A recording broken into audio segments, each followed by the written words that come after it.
Because honestly, I'm watching this fallout from the 21-23 era where interest rates had just spiked and builders were desperate to keep buyers coming. And what were they doing? They were offering aggressive, creative financing incentives like a 2-1 buy down right in the moment, but they were not thinking of the long-term implications. And I really feel like it's going to screw over a lot of entry-level buyers as well as middle-class buyers. Now we're coming to a point where buyers who built during this time are figuring out that their increased mortgage payment they cannot afford as the home itself falling apart after 2 years. So today I want to talk about exactly some of the fine print, or a couple years later, what people are having problems with home build. And it's not just the home build quality, it is the fine print that they overlooked when they were purchasing the new construction home. For those of you new here, my name is Danielle. I am a realtor in the Houston area, and I started this channel because I wanted to be the voice that I thought was missing when I myself moved here. There's a lot of information out there, and a lot of it I feel is very misleading, and there's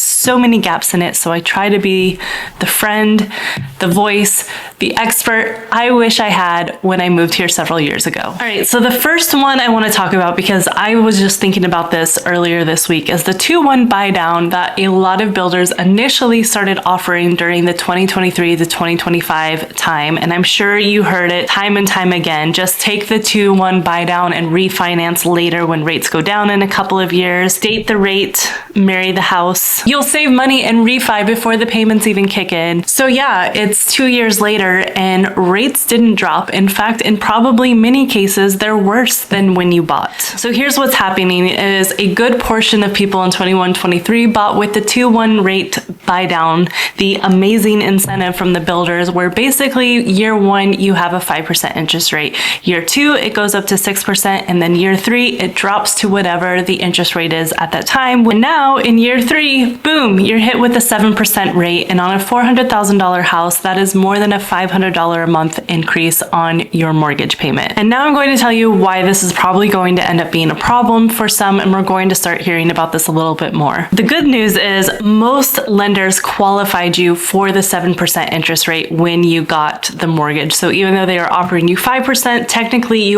you qualified for the higher mortgage rate, which is good. This is going to not cause a 2008 type crash situation. Do you think that they accounted for your property value increase, the increase in home insurance costs, and the fact that your job, employment, life status may have changed between now and the few years ago that you were qualified for this loan? And that's the reality, especially if you're buying in 2025. If you're going to do any sort of temporary rate buy down or interest rate fluctuation, please do not rely on the chance that rates might go down or that you're going to get a job promotion or just things that are not 100% guaranteed for the life of the loan.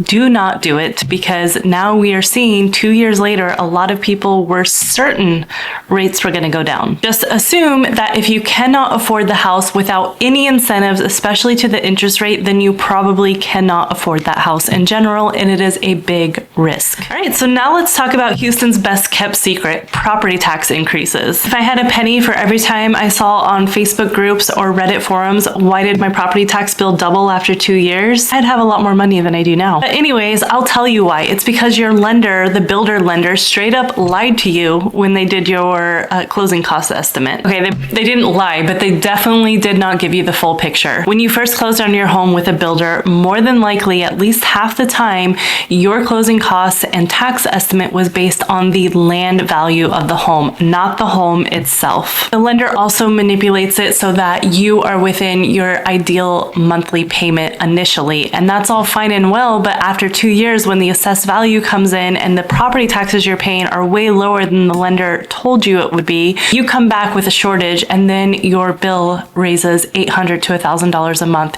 And this is so common. Even when you think you're calculating the monthly payment with the known tax rate on your assessed value, for whatever reason, it still comes up as a shortage, and it is a huge jump in your monthly payment. And most of the time, people are freaking out because they had no idea this was coming, because they were under the assumption the lender was doing all the calculations based on the assessed value with the house, not just the land, when they're doing all of the monthly payment things. It is such an easy thing that slips by, and there's so many other costs associated with buying the house that it's very easy for these lenders to manipulate it, and they don't care because they close so many houses a month that 2 to 3 years from now, they're not going to care what happens or what you need to pay. That's your problem later. And you guys, this is happening every single day. I'm in Facebook groups, Reddit forums, and just talking to people, and this is the number one complaint I hear, is that their property taxes were not assessed correctly when they built the home. Also, you need to be prepared for an escrow shortage, because even initially, if they tell you what your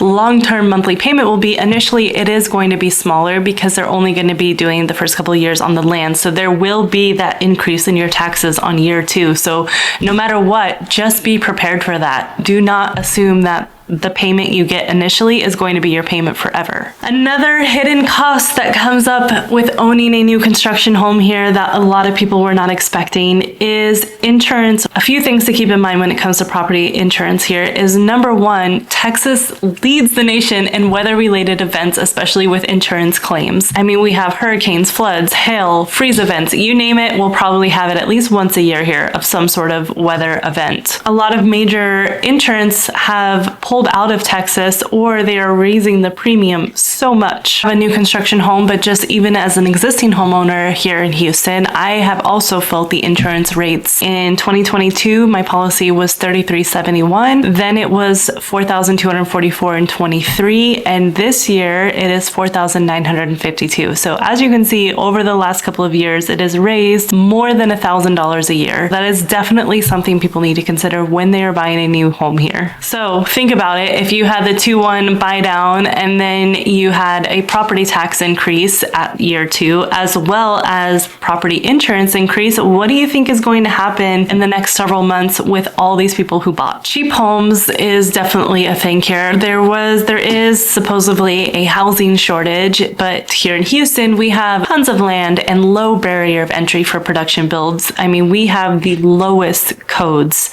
possible for new construction homes here. So it is super easy for them to build a ton of homes here at a very affordable price. Problem with that, with affordability and quantity, usually equates to crap. I'm sorry, but a lot of the homes that are being built are not built to last. They are not built for the future. They're not built for appreciation. They're not built for long-term value. In fact, I think a lot of the houses being built won't even last 30 years. They're using cheap material. They're using rushed labor.